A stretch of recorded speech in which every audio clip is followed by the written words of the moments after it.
بسم اللہ الرحمن الرحیم۔ السلام علیکم۔ مومل اس کے لبوں سے ڈیرے سے نکلا اور پھر وہ اپنی سہیلیوں کے سہارے اور کچھ اپنی قوت ارادی کے بل بوتے پر کھڑی ہوئی، لیکن تکلیف کی شدت سے ہلکی سی چیخ نکل ہی گئی۔ سونی، ہوا کیا تھا؟ کیسے گر گئی تھی؟ مومل کے لہجے میں پریشانی گھلی ہوئی تھی۔ جھولا جھول رہی تھی، بہت تیز، خوب لمبی لمبی پینگیں لے رہی تھی۔ اتنا مزہ آ رہا تھا، لیکن یہ رسی شاید میری خوشی سے جل رہی تھی، اس لیے ٹوٹ گئی اور میں یہاں آ کر گری۔ اس نے منہ بسورا تو فضان بے اختیار ہنس پڑا۔ اس کی سادگی اور بولپن پر سونی نے نینو پر حائل پلکوں کا آنچل اٹھا کر اسے دیکھا، تب فضان پر ان خوبصورت بے نقاب آنکھوں کا حسن واضح ہوا۔ دانی ململ کے دوپٹے اور کرتے پر جگہ جگہ چکنی گیلی مٹی لگی ہوئی تھی، کچھ مٹی اس کے چہرے پر بھی لگی تھی۔ سیاہ بالوں میں ابھی تک ہار سنگار کے 2-3 پھول اٹکے ہوئے تھے، بارش کے قطرے بھی موتیوں کی طرح بالوں میں لٹک رہے تھے۔ فضان نے اپنا تایازاد بہن کا مکمل جائزہ لیا، جسے آج اس نے زندگی میں پہلی مرتبہ دیکھا تھا، یا شاید بچپن میں کبھی گاؤں آئے ہو تو دیکھا ہو۔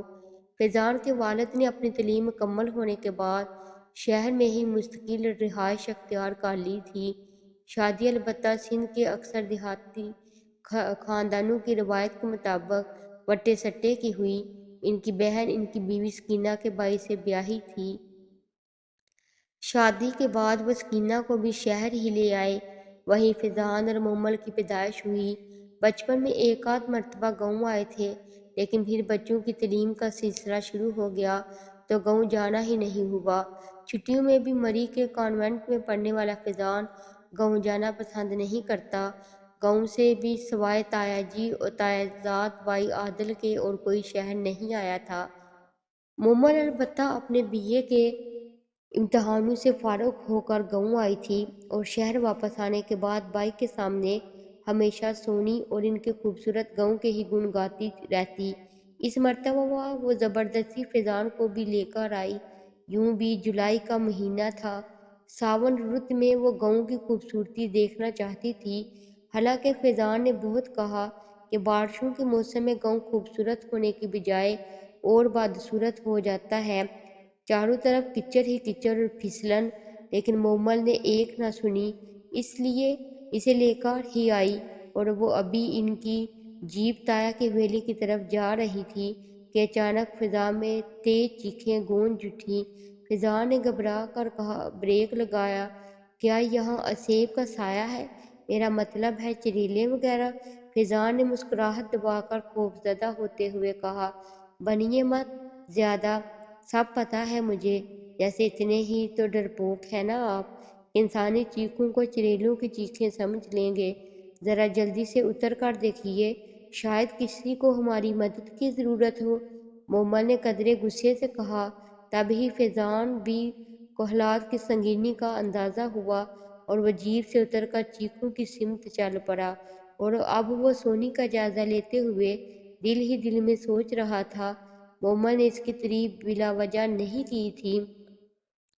سونی، مومل کو تو میں جانتی ہوں، یہ پچھلے سال ہمارے گاؤں آئی تھی، لیکن یہ کون ہے؟ رانی نے فضان کی طرف اشارہ کیا۔ مجھے خود نہیں معلوم، سونی نے نفی میں گردن ہلائی، حالانکہ اسے کچھ اندازہ تھا کہ یہ مومل کے بھائی ہوں گے۔ چلیے میں اپنا تعارف خود کرا دیتا ہوں، میں مومل کا بھائی ہوں اور سونی کا چچا زاد۔ چچا زاد بھائی، شادہ نے شرارت سے چچا زاد کے ساتھ بھائی لگایا۔ ان چاروں دوستوں میں وہ سب سے زیادہ تیز تھی۔ اس نے پل بھر میں اندازہ لگایا تھا کہ سونی نے مضبوط اعصاب کے مالک فضان کے دل پر کمندیں ڈال دی ہیں، اور اب وہ اس کے دل کے تخت پر بلا شرکت گرے کسی مغرور شہزادی کی طرح براجمان ہے، مگر ابھی خود سونی اگہی طاقتوں اور ضدوں سے ناآشنا تھی۔ وہ تو خود آگاہی کی منزلوں تک سے بیگانہ تھی۔ حقیقت یہ ہے کہ آگاہی ایک عذاب ہے، اور ابھی بھی وہ اس کی تپش سے محفوظ تھی۔ ادا، آپ کو تھوڑی دیر ہو گئی، ذرا پہلے آتے تو ایک سندر سی لڑکی ہار سنگار کے پھول آپ کے قدموں میں نشاور کر کے آپ کا سواگت۔ شریر سے شادہ کا جملہ پورا ہونے سے پہلے ہی سونی نے گھبرا کر اس کے بازو میں زور سے چٹکی لی۔ وسیع کر کے اپنا بازو سہلاتی ہوئی اسے گوننے لگی۔ فیضان اور مومل بے ساختہ مسکرانے لگے، کیونکہ سونی نے خود ہی اس بات کا ثبوت دے دیا تھا کہ وہ سندر سی لڑکی کون ہے۔ باتیں کم کیا کر شادہ، میں جا رہی ہوں، دیر ہو رہی ہے، ماں جی ناراض ہوں گی۔ سونی نے آگے قدم بڑھایا، لیکن پیر کی تکلیف کی وجہ سے کرا کے رہ گئی۔ سونی، یہ تم پیدل کدھر جا رہی ہو؟ ہمارے ساتھ جیپ میں چلو۔ مومل نے اس کا بازو پکڑا۔ آپ لوگ بھی آئیے۔ نہیں، ہمارا گھر تو وہ سامنے ہے، رانی اور زلیخا بھی آس پاس رہتی ہیں، ہم چلی جائیں گی۔ شادہ نے انکار کیا۔ مومل سونی کو سہارا دے کر جیپ کے قریب لائی۔ فیضان نے جیپ سٹارٹ کی۔ اب کدھر چلنا ہے؟ مومل نے اسے راستہ سمجھایا۔ آپ اکیلی یہاں تک آئی تھی، جبکہ ہمارے شہر کی لڑکیاں تو کبھی اس طرح اکیلی گلیوں اور سڑکوں پر بلا وجہ نہیں دندناتی پھرتی، آپ کو ڈر نہیں لگتا؟ فیضان نے جیپ کچے پکے راستوں پر دراتے ہوئے سونی سے کہا۔ آپ کے شہر میں بیریے بستے ہوں گے نا؟ اس نے ناک چڑھائی۔ آپ کے گاؤں میں کیا فرشتے بستے ہیں؟ ہاں صاحب، فرشتے ہیں۔ اگر کبھی کسی نے شیطان بننے کی کوشش کی تو گاؤں کے سارے بزرگ مل کر اس کے لیے وہ لیتے ہیں کہ اسے فرشتہ بننا پڑتا ہے۔ تو کیا یہاں کوئی انسان نہیں ہے؟ فیضان بے ساختہ بولا، میں تو انسان ہوں جو نیکیاں بھی کرتا ہوں اور گناہ بھی، اور جو اشرف المخلوقات ہے کہ اس کو خدا نے عقل دی ہے، جس کے سہارے وہ اپنے نفس سے جہاد کرتا ہے۔ ارے یہ آپ دونوں کے درمیان پہلی ملاقات میں کیا بحث چھڑ گئی؟ کوئی اور اچھی باتیں کریں۔ مومل نے بیچ میں دخل اندازی کی۔ اور ہاں بھائی جان، یہ آپ سونی سے آپ کہہ کر کیوں مخاطب ہو رہے ہیں؟ یہ میری ہم عمر ہے، اسے تم کہیے۔ تمہیں نہیں پتا مومل، بعض لوگوں کی شخصیت ہی ایسی ہوتی ہے کہ ان کا خود بخود احترام کرنے کو جی چاہتا ہے۔ سونی کی شریر آنکھوں میں چاندنی اتر آئی۔ سونی، جب یہ ہی تجھے میں اتنا معتبر لگ رہا ہوں کہ تیری نگاہ میرے چہرے پر نہیں ٹھہرتی۔ فیضان کا لہجہ خوشبو لٹا رہا تھا، تو کا انداز تخاطب صرف سونی کو چرانے کے لیے نہیں اختیار کیا تھا، بلکہ دل کے ایوانوں میں داخل ہونے والی سونی سے بے پناہ اپنائیت کا اظہار بھی تھا۔ فیضان کے کہنے پر سونی کی نگاہ اٹھی۔ بیک مرر میں فیضان کا چہرہ صاف نظر آ رہا تھا، لیکن نگاہیں ٹھہر ہی نہیں سکی، بے اختیار جھکتی ہوئی چلی گئی۔ کیا واقعی یہ شخص میرے لیے اتنا محترم اور معتبر ہے؟ وہ دل میں سوچتی رہ گئی۔ بارش تو صبح ہی تھم چکی تھی، لیکن خوشگوار بھیگی ہوائیں چل رہی تھی۔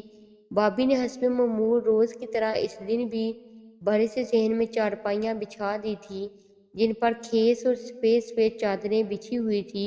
کچے صحن میں ایک طرف کیاریوں میں بہت سارے گلاب، موتیے، بیلا اور رات کی رانی کے پودے لگے ہوئے تھے، جس میں اتنے پھول آئے تھے کہ سونی نظر لگ جانے کے ڈر سے ان پودوں میں کالا دھاگا باندھ دیتی تھی۔ وہیں کیاریوں کے قریب گرونچی بنی ہوئی تھی، جس پر رکھی کوری صحراہیوں اور مٹکوں کی گردنوں میں موتیے کے پھولوں کی لڑیاں ڈال رکھی تھی۔ یہ سونی کا روز کا معمول تھا، اور اس قسم کے کام وہ بڑے شوق سے کرتی تھی۔ فیضان اور محمد صحن میں بچھی چارپائیوں پر بیٹھے تایا جی اور عادل بھائی سے باتیں کر رہے تھے۔ تائی بھی قریب ہی بیٹھی دلچسپی سے ان کی باتیں سن رہی تھی۔ بابی اور سونی رات کے کھانے کی تیاری کر رہی تھی۔ سونی کام تو کیا خاک کر رہی تھی، بس وہی پیری پر بیٹھی بابی کا دماغ چاٹ رہی تھی۔ بابی، سچ ماں جی کی مرضی کے بغیر گئی تھی نا، اسی لیے گر گئی۔ جب بھی ان کی مرضی کے بغیر کوئی کام کیا ہے، ہمیشہ پچھتانا پڑا۔ دیکھ لیا ماں کی نافرمانی کا انجام۔ اب عہد کر لو کہ ہمیشہ ماں جی کا حکم مانو گی، ورنہ اسی طرح نقصان اٹھاؤ گی۔